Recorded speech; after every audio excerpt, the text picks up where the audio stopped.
Look at that. Say, looking away. 2000.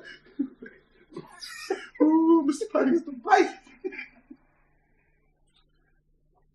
Hiatus. We back at hiatus. All right, so I think that was, like I said, bottom line. 2004. It was because the script was still, still floating, still coming together. 2009, it went on hiatus simply because I was kind of like this in terms of do it without a budget, do it with a budget. Wait, hold out, you know what I'm saying? Go forward. Hold out, go forward. But more principally, that the cast who I cast in it, should I say? Yeah, okay. Definitely. At that point, Scripts and Screws. Big up to Scripts and Screws. Now, what year is this? This is 2009. Okay. So we done went from 2004 to 2009. Right, okay. Right. And wait. Stop. What gives you the balls to think you can do a film without a budget? Man, I don't know. The same thing that gave us the balls that gave us in St. Louis. I don't know, man. Don't you need permits to shoot films and stuff? Yeah, they say you do. We just guerrilla filmmakers, man. We did the same thing with Russian Roulette. You know what I'm saying? We just went out there. And I mean, since back when I first started this, it happens more now, just to be honest. Mm-hmm. Like, it happens more now where I have reservations. Back then, you know what I'm saying? I'm not made up. No, you understand what I'm saying? I just don't. Where the reservations come from? On the job training?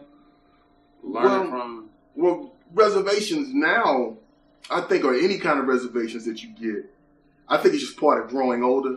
You know what I'm saying? And you need to check them. You know, that's something that you just got to watch out for, to never allow yourself to start to, succumb to reservations. Mm-hmm. You know what I'm saying? Back then, we wanted to shoot a film. When I first started out, I go shoot it, and I never, you know what I'm saying? Right. I just didn't. It was just something. I just did it. I just didn't. Maybe it's my, some people who into astrology and all this. Maybe it's my sign or whatever, because I'm a Taurus and I'm bullheaded. I just did it, and to this day, that's still kind of.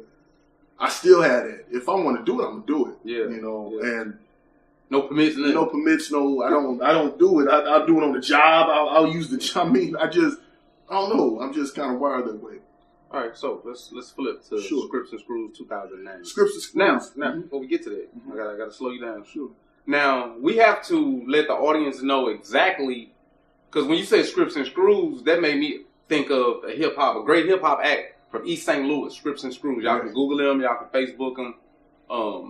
Twitter. I'm assuming they're on Twitter like everybody else. Oh, yeah. But Scripts and Screws is a dope duo from East St. Louis. So that automatically makes me think of hip hop. Yes. What is this film about? What is The Hunger about? Man, The Hunger, that's a good question, man. The Hunger started out being about a hip hop artist who had a desire to do the music that he was feeling. He wanted to make it. And that was the whole deal. Is it based in St. Louis? It was based in St. Louis.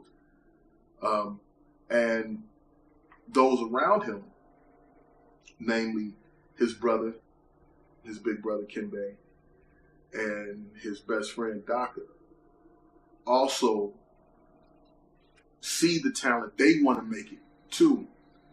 And the protagonist by the name of Bounce, he is kind of caught between following the voice he hears in his head, the music that he wants to create in his head, and being pulled in different directions by those that are trying to manipulate and use his talent.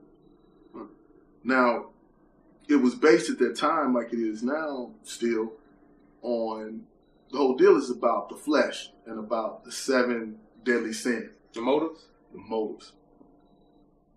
The motives of doing his craft and why he wants to pursue this. Yeah. And everybody else getting involved, their motives too. Exactly.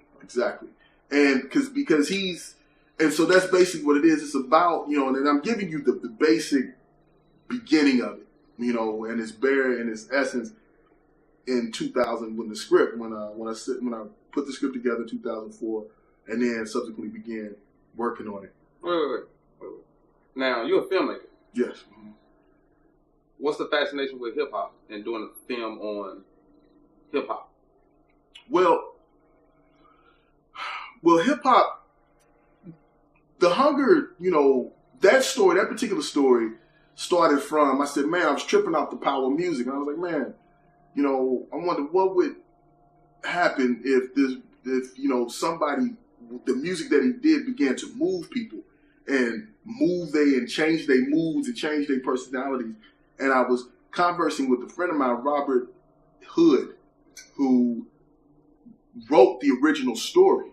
We had this conversation. I told him about the story. He came back with this story called The Trumpet of Hell. And the story had the characters, Bounce, Daka.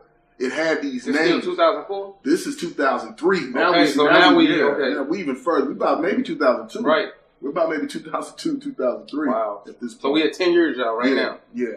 2012 is when the release, right? Yes. So we had 10-year anniversary. Yeah. Okay. Yeah.